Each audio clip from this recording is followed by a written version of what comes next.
In our last segment, we discussed Abel Trujillo's penchant for finishing his opponents. That's going to bring us to our top 5 for the week, which is the top 5 entertaining fighters in the UFC. Jessica, it is all you. Thank you very much. All right, for number 5, I'm going to mention the former champion, Jon Jones. He is a very dynamic fighter. He is 21-1 with 9 TKOs and 6 submissions to his credit. So I love watching him fight. He's an exciting fighter. He can do it all. He does. He does everything well. Number 4, I'm going to go for Joe Lozon. Oh, great choice. He is one of my favorites to watch. I loved watching him on The Ultimate Fighter. He is always aggressive, always going forward. He has a sound grappling game, and he is vicious. Not to mention, he takes a lot of trips to the hospital, and that means that he had a really hard and exciting pop fight. And a lot of trips to the bank because he wins the most bonuses in UFC history. So, you know, it evens out. Absolutely. Most exciting. And number 3, I'm going to go with Nick Diaz. Entertaining inside and outside of the octagon. This guy will talk to you while he's beating you up. He will lay down before he beats you up, and he will lay you down for the win.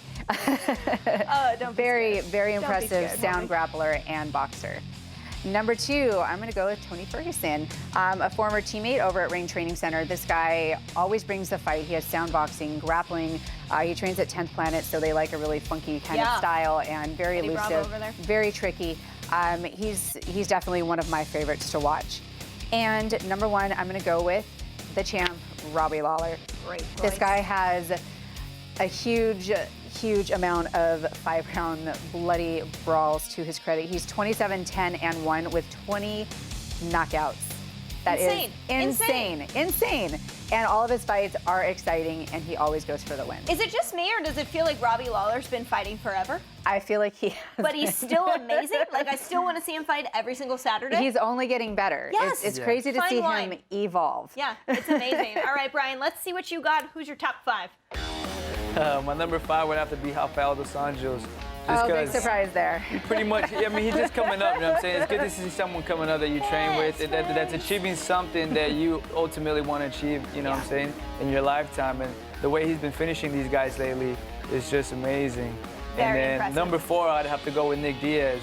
Just because, you know, he's got that Stockton slap down, you know what I'm saying? What's up, homie? You know what I'm saying? He's got that style. He's from the hood. He knows what's up. You know, I can relate.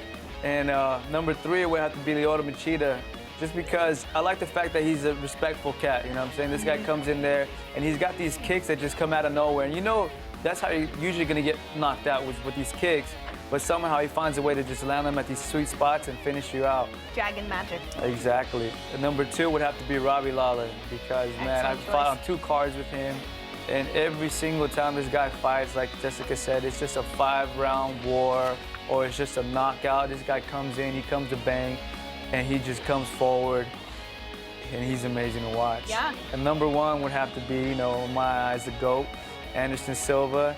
Just his unique way of movement and just style, you know, it was really one that people barely caught on to recently. Yeah. But just the way he just finishes fights and how relaxed he is, how poised he is in the cage, is, I mean, it's something good to see, you know, it's a good example to have. Not just his offense, but his defense. The way he slips punches with just, like, the smallest movement you've ever seen. It's amazing. All right. It's very impressive. Yeah, I like your list. Let's go into my top 5. This was really hard, guys. All right, we'll see how I did. Number 5, Frankie Edgar.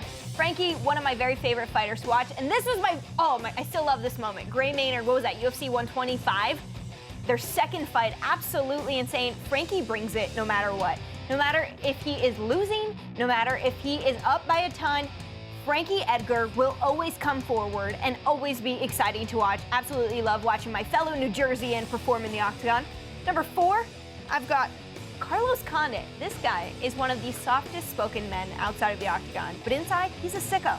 He is a sick man.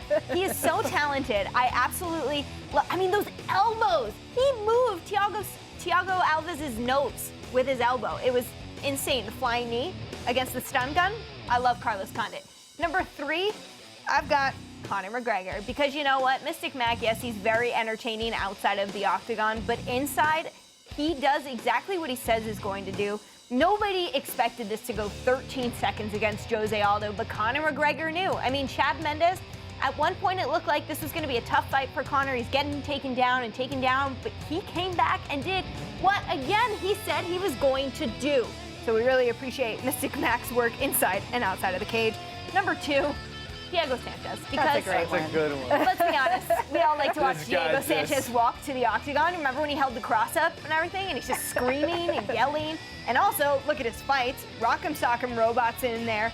He is constantly covered in blood, but I kind of love it. So great job, Diego Sanchez.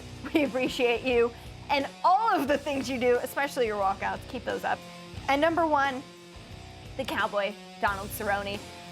He's entertaining outside of the cage. If you ever watch his life, what he likes to do besides fight is also very dangerous and scary and entertaining. He's a daredevil. But when he fights, he can win on the canvas with his grappling. He can win standing with his kickboxing. I mean, he is a very, very talented fighter, and Cowboy keeps it real. He's going to tell you he wants to drink a Budweiser and go wakeboard or something cool after his fight. I mean, he really doesn't care. He lives a very different lifestyle than most fighters. I admire that. Yeah, me too. It's very fun to watch. Well, thank you so much for your top 5, guys. This was a fun one. Coming up next is our social media segment, Rapid Fire. You guys sent in your questions on Twitter to @UFC_now using the hashtag UFC Now to Jessica and Brian. So find out if your question got selected. We'll be right back.